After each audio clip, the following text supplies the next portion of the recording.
তাজা মাছের একদম পাতলা করে ঝোল রান্না করলাম। নামানোর আগে বেশি করে একটু ধনিয়া পাতা ছড়িয়ে দিলাম। সকালে ছিল গরম গরম পাতলা খিচুড়ি, আর সাথে ছিল ডিম ভাজি। আর কি লাগে বলুন তো। পাশে ঘরবাড়িও ঝেড়ে মুছে এইভাবে পরিষ্কার করে রাখতে হয়। কেমন আছেন সবাই? আমরা তো বেশ ভালোই আছি। সকাল সকাল উঠে ফ্রেশ হয়ে সকালের জলখাবার তৈরি করার জন্য চলে আসছি। আর জানেন তো, আজকে সকাল সকাল অনেক মজার একটা রান্না করছি, আমার প্রিয় খাবার। তো এইখানে আমি 4টা ডিম নিয়েছি। তো একটু কাঁচামরিচ, পেঁয়াজ আর একটু লবণ দিয়ে ভালো করে ফেটে রেখে দেবো। মরিচের পরিমাণটা একটু কমই দিলাম। আমার কাছে মনে হয় শীতের দিনে ওই ঘুম আর খাওয়াটাই সব থেকে আরামের। তাছাড়া কাজকর্ম করতে গেলে অত বেশি ভালো লাগে না।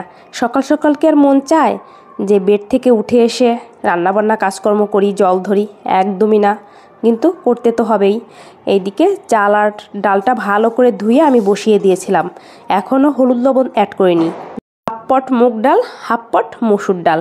তো এইভাবে উপর দিক থেকে আমি ফেনাটা তুলে ফেলে দিচ্ছি। এখন হলো হলুদ আর লবণটা অ্যাড করব। কারণ এই ফেনাটা তোলার আগে যদি হলুদটা অ্যাড করা যায় তাহলে দেখা যায় অনেকটা হলুদ চলে যায়, খিচুড়ির কালারটা ভালো হয় না। এরকম খিচুড়িতে কিন্তু সবজি অ্যাড করলেও অনেক ভালো লাগে। আজকে অবশ্য আমি কোনো সবজিও অ্যাড করব না।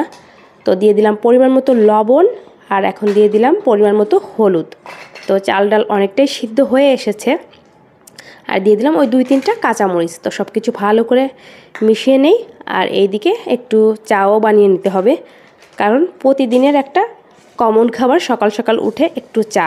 চা না হলে ভালোই লাগে না। তো আস্তে আস্তে একদম চুলা হিটটা লো রেখেই রান্নাটা করছি, যেহেতু নরম খিচুড়ি করব। তো চার জন্য জল বসিয়ে দিলাম। এখন 2 জনের জন্য চা করে নিই, তারপর বসে বসে একটু চা খেতে হবে। তো আদা দিয়ে দিলাম একটু। আজকাল লবঙ্গ দেইনি, দেখা যায় আদা লবঙ্গ দিয়েই চা করা হয় বেশিরভাগ টাইমে। আর এই চা পাতাটা নতুন, একদম কম চা পাতা দিলেই চায়ের কালারটা এত সুন্দর হয়। কালারটা যখন করা হয়, মানে একটু চা পাতি বেশি দেওয়া হলে, তখন আমি চা একদমই খেতে পাই না। কম চা পাতি দিয়ে বেশি করে জাল করে তারপর হলো আমি চা করে নেই। তো খিচুড়িটা সোমবার দেওয়ার জন্য এখন দিয়ে দিলাম গোটা গরম মশলা, তারপর জিরা, তেলে দিয়ে দিলাম আদা।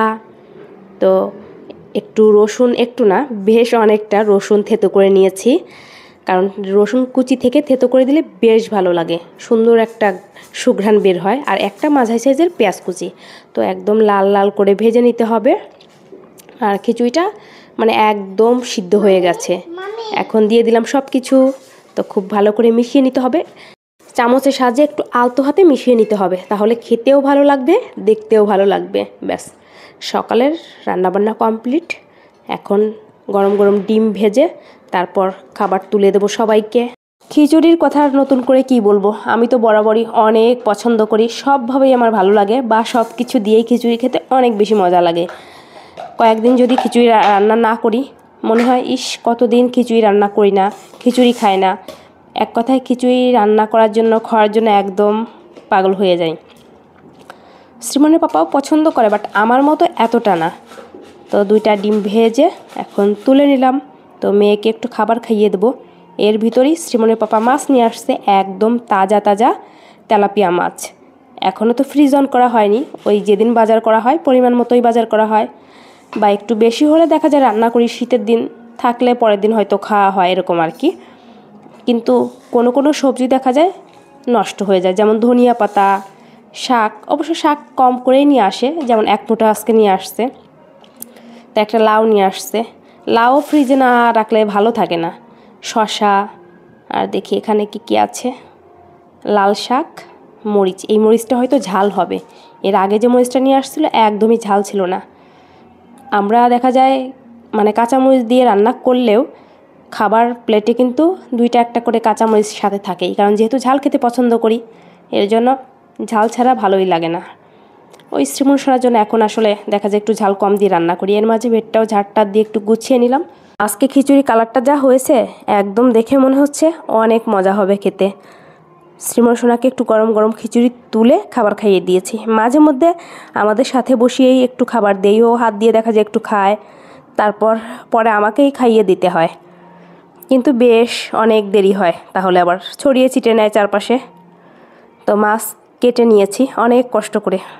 এক কথায় মাছ কাটতে পারি না বললেই চলে, কিন্তু এই যে প্রয়োজনে পারতেই হয়, না পারলেও। আলু দিয়ে মাছের একটা পাতলা ঝোল রান্না করব, আর সাথে লাল শাকটা ভাজি করব। এই হলো আজকে আমাদের দুপুরের মেনু। মাছটা মনে হয় খেতে অনেক ভালো হবে, যেহেতু একদম তাজা ছিল। সব মাছই খাওয়া হয়, বিশেষ করে আমি সব মাছ খেতেই পছন্দ করি, সব কিছুই খেতে পছন্দ করি।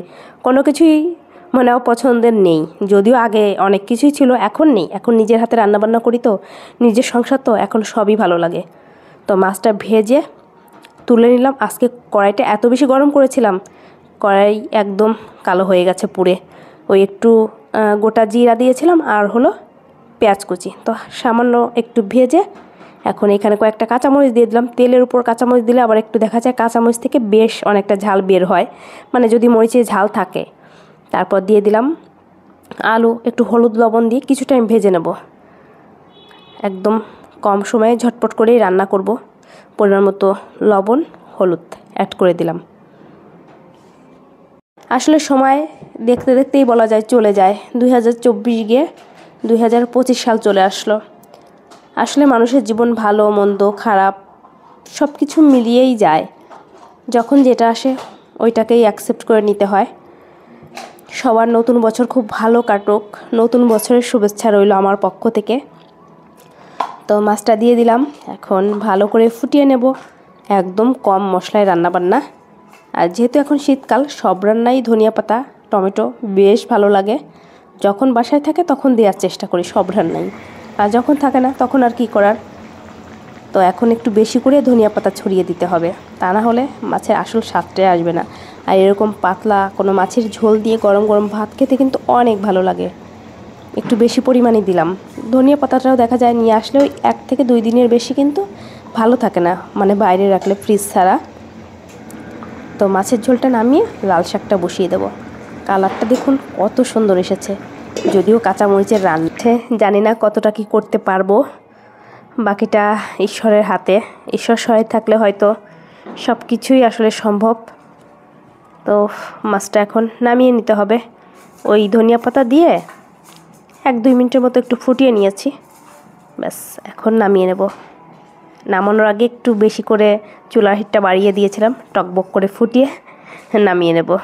জীবন আসলেই অন্যরকম, আজ এখানে তো কাল ওখানে। গত বছর এই টাইমে ছিলাম চট্টগ্রাম, আর এই বছর আছি ঢাকাতে।